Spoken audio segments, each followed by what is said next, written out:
There's always a never-ending debate on social media about being an introvert versus an extrovert. And while some people are just naturally more reserved, others might be struggling with social anxiety. To explain this in detail, this video talks about how social anxiety can manifest itself in different ways. So, subscribe to the channel and stay tuned because this is going to be an eye-opener for many. What is social anxiety? Let's first understand what social anxiety actually is. We've all experienced those butterflies in the stomach or sweaty palms during a nerve-wracking social situation. Perhaps it was at the moment of meeting new people, or just before giving a significant presentation. Not everyone finds public speaking or stepping into a room filled with unfamiliar faces, but most manage to get through it. However, for those struggling with social anxiety disorder or what's also known as social phobia, coping with these ordinary scenarios can feel overwhelmingly stressful. They may even choose to completely avoid social interactions because routine activities, such as small talk or making eye contact, cause great discomfort. This condition can begin to affect all aspects of a person's life, leading to a potential disruption not just in social situations but in daily living as well. In the United States, social anxiety disorder is a reality for approximately 5.3 million people. It tends to onset between the ages of 11 to 19, typically during the turbulent teenage years. Despite being one of the most common mental disorders, the good news is that there's hope if you're battling it. What does social anxiety look like? Now that we have a basic understanding of what social anxiety is, let's explore how it may be present in different individuals. Keep in mind that everyone experiences social anxiety differently, and it may not always look the same.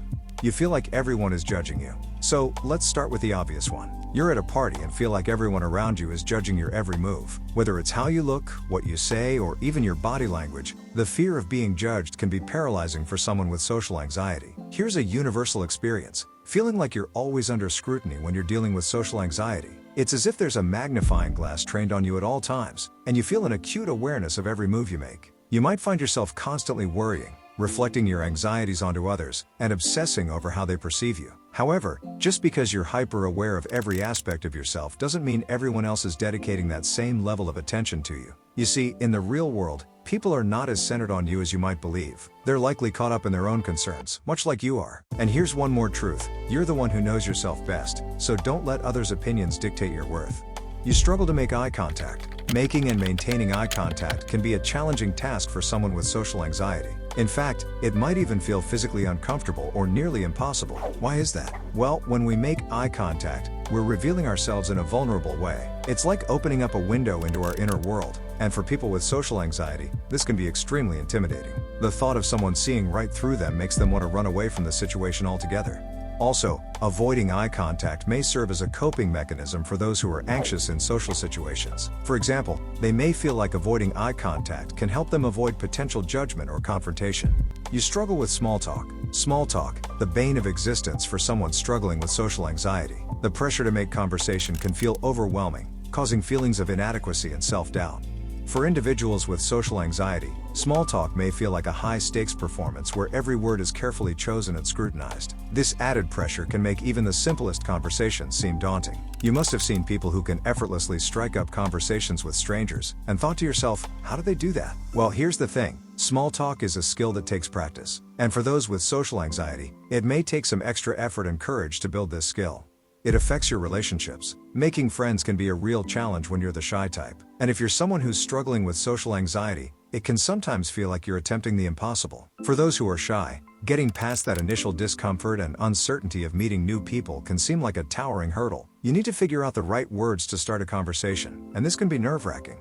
Social anxiety, on the other hand, adds an extra layer to this complexity. It makes developing and maintaining relationships a tricky business, regardless of how long you've known the person or how close you are to them. There's an ever-present sense of unease and apprehension that surrounds social interactions, and that can make you feel perpetually on edge. It's not all in your head. Many folks out there experience social anxiety as physical feelings, almost as though their body is reacting to being embarrassed. Imagine your palms becoming sweaty, your cheeks turning red, or even breathing a bit too fast, but with the intensity ramping up and the sensations lasting much longer. Believe it or not, some people might find social circumstances so overwhelming that they could end up with panic attack symptoms. There are also others who might feel sick to their stomach or even have a feeling of faintness.